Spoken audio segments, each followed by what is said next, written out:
It's Clay Trader, and this will be a video chart on ticker symbol APHD. We'll take a look at the 30-minute time frame. Real quick, what do I mean by 30-minute in case maybe you're new to charts? Instead of each one of these candlesticks here representing 1 day's worth of price action, which is what you would normally see, each one represents 30 minutes. So while this here may look like several days worth of time, it's actually just today's price action broken down into 30-minute time slices.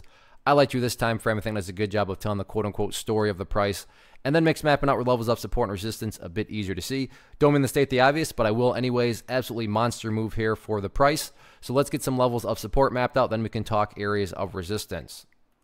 First area of support is what I would call the ideal level. Meaning if you say, hey Clay, what would make this chart look the absolute strongest going forward? If the price can continue to hold up above 004, that would be a great sign. I say continue because you can see later on in the day, the bears try to press down through there on a couple different occasions actually, and both times the bulls did a great job of holding strong. Now don't get me wrong, if the price falls below there, by no means am I saying that the entire chart's ruined or anything like that. But yeah, if the price can maintain up above 004, that would certainly be the best case scenario and make the chart, appear the healthiest.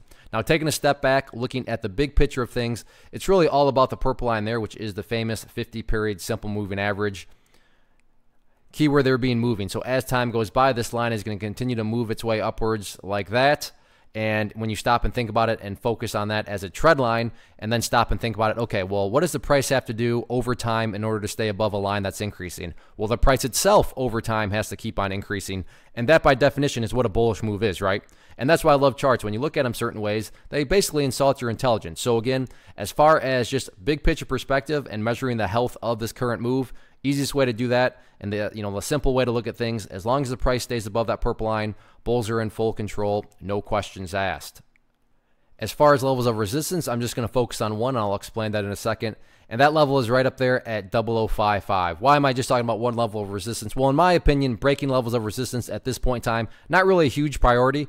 Top priority for the chart right now is just going through a healthy consolidation and building a higher base, because again, from big picture, as long as the price is building higher bases over time, the long-term chart will take care of itself. So no doubt about it, very nice day today. So let's see how this price action unfolds the remainder of the week. Still 2 days left.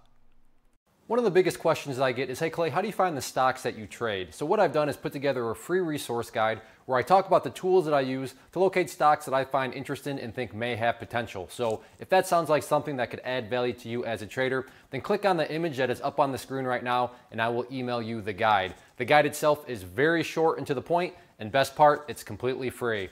Thanks for watching the video. Let me know if you have any questions.